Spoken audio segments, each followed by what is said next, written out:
Power, fame, secrets. When the spotlight fades, what's left in the dark?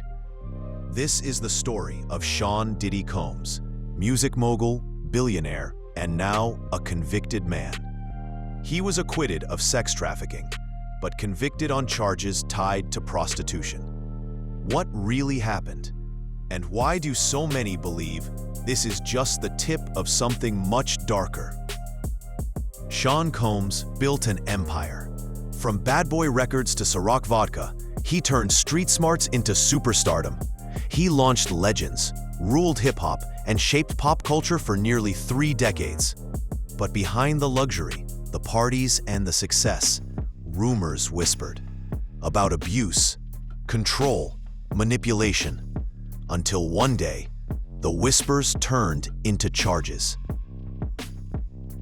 In early 2024, multiple women came forward. They accused Diddy of psychological abuse, coercion, forced sex acts, transporting them across state lines for prostitution, and worst of all, running a trafficking ring within the music industry. It shocked the world. But when the trial began, things got complicated.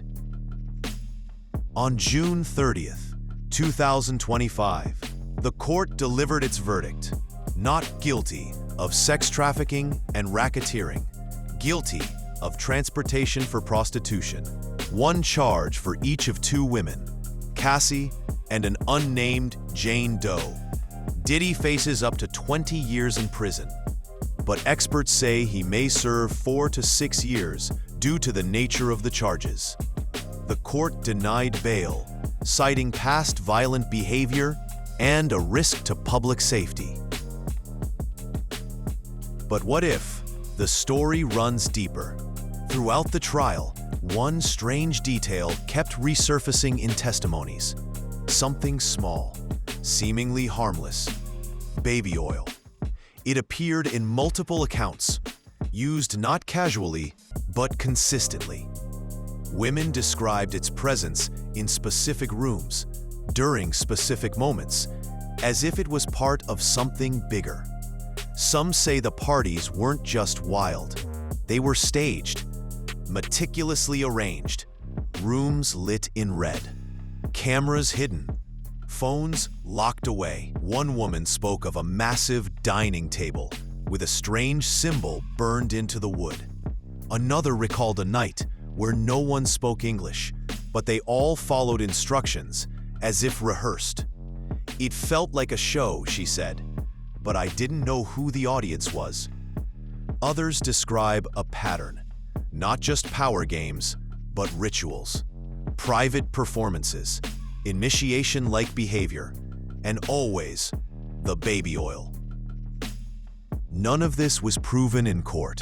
There were no official charges tied to rituals, abuse rings, or manipulation beyond transportation. But the details overlap too often, too specific, too strange to ignore. Are these just broken memories, or pieces of a puzzle too dangerous to complete? Online communities began connecting dots: photographs, interviews, whispers. Some say Diddy isn't just a man with secrets. He's part of a system built to consume and control. A system where money buys silence, where contracts are written in ink and fear, and where baby oil might mean something else entirely. He was cleared of trafficking. He was convicted of transportation. But the stories, the symbols, the patterns, they were never addressed. And maybe that's the real story.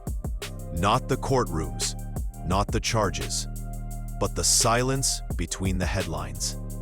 Because some things don't need proof, they need courage to look at. There's a reason the same whispers keep returning. The locked doors, the rituals, the baby oil. He's untouchable, one woman said, because the game is bigger than him and darker than anyone wants to believe. So maybe this isn't about Diddy anymore. Maybe it's about the world that protects men like him. And if that world really exists, How many more names are hidden in the shadows?